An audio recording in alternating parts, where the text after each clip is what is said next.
Hello दोस्तों, आज मैं सुनाऊंगा एक कंजूस की कमाई। एक नगर के बहुत बड़े सेठ का आज देहांत हो गया। उसका एक बेटा था जो सोचने लगा, कौन आएगा मेरे पिता की मिट्टी में। जीवन भर तो इन्होंने कोई पुण्य, कोई दान धर्म नहीं किया, बस पैसे के पीछे भागते रहे।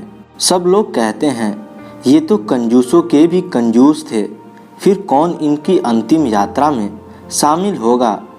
खैर, जैसा तैसा कर रिश्तेदार, कुछ मित्र मिट्टी में शामिल हुए। पर वहाँ भी वही बात, सब एक दूसरे से कहने लगे, बड़ा ही कंजूस शख्स था, कभी किसी की मदद नहीं की, हर वक्त बस पैसा पैसा। यहाँ तक कि घर वालों, रिश्तेदारों तक को भी पैसे का एक एक हिसाब ले लेता था। कभी कॉलोनी के किसी भी कार्यक्रम में 1 रुपये नहीं दिया। हर वक्त बस ताने दिए, खुद से कर लिया करो। आज देखो 2-4 लोग बस इनकी मिट्टी पर आए हैं। बहुत देर मिट्टी रोकने के बाद कंजूस सेठ के बेटे को किसी ने कहा, अब कोई नहीं आएगा, इन्हें कोई पसंद नहीं करता था। 1 नंबर के कंजूस थे, कौन आएगा इनकी मिट्टी पर।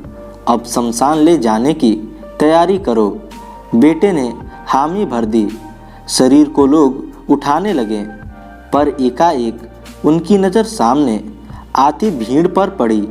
कोई अंधा, कोई लंगड़ा, हजारों की संख्या में महिलाएं, बुजुर्ग, बच्चे सामने नजर आने लगे और उस कंजूस सेठ के शरीर के पास आकर फूट फूट कर रोने लगे। यह कहकर, मालिक अब हमारा क्या होगा, आप ही तो हमारे माई बाप थे, कैसे होगा अब। सारे बच्चों ने उस कंजूस सेठ का पैर पकड़ लिया और बिलख बिलख कर रोने लगे। सेठ के बेटे से रहा नहीं गया, उसने पूछ बैठा, कौन है आप सब और क्यों रो रहे हैं।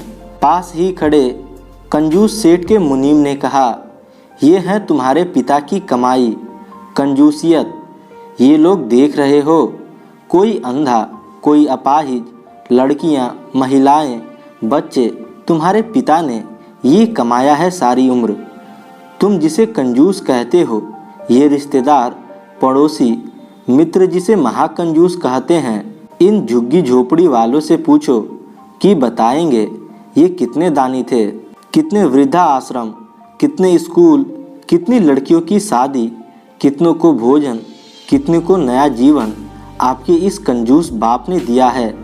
ये वो भीड़ है जो दिल से आई है, आपके रिश्तेदार, पड़ोसी जैसे नहीं, जो रस्म पूरी करने के लिए आए हैं। फिर उसके बेटे ने पूछा, पिताजी ने मुझे ये सब क्यों नहीं बताया, क्यों हमें एक एक पैसे के लिए तरसते रहें, क्यों कॉलोनी के किसी भी कार्यक्रम में एक भी मदद नहीं की। मुनीम ने कहा, तुम्हारे पिताजी चाहते थे तुम पैसों की कीमत समझो, अपनी खुद की कमाई से सारा बोझ उठाओ, तभी तुम्हें लगे कि हाँ, पैसा कहाँ खर्च करना है और क्यों। फिर मुनीम ने कहा, ये कॉलोनी वाले, ये मित्र, ये रिश्तेदार कभी स्विमिंग पूल के लिए, कभी शराब शबाब के लिए, कभी अपना नाम ऊंचा करने के लिए, कभी मंदिरों में अपना नाम लिखवाने के लिए चंदा मांगते थे। पूछो इन सब से, कभी वो आए इनके पास कि सेठ किसी गरीब बच्ची की शादी, पढ़ाई, भोजन, अंधा की आँख, अपाहिजों की साइकिल, किसी गरीब की छत, इनके लिए कभी नहीं आए। ये तो आए बस खुद को दूसरों से ऊंचा दिखाने के लिए, मौज मस्ती में पैसा उड़ाने के लिए।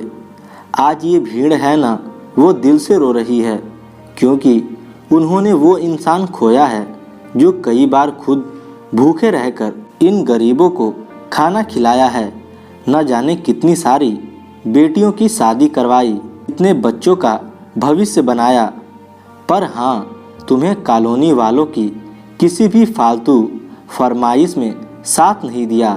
अगर तुम समझते हो ये कंजूस हैं, तो सच है, इन्होंने कभी किसी गरीब को छोटा महसूस नहीं होने दिया, उनकी इज्जत रखी। ये कंजूसियत ही है। आज हजारों आंखें रो रही हैं इन चंद लोगों से तुम समझ रहे हो तुम्हारे पिता कंजूस हैं तो तुम अभागे हो। बेटे ने तुरंत अपने पिता के पैर पकड़ लिए और पहली बार दिल से रोकर कहने लगा, बाबूजी, आप सच में बहुत कंजूस थे। आपने अपने सारे नेक काम कभी किसी से नहीं बांटे। आप बहुत कंजूस थे। किसी महान आदमी ने कहा है, नेकी कर और दरिया में डाल। नेक काम ऐसा होना चाहिए कि एक हाथ से करे तो दूसरे को पता ना चले। धन्यवाद।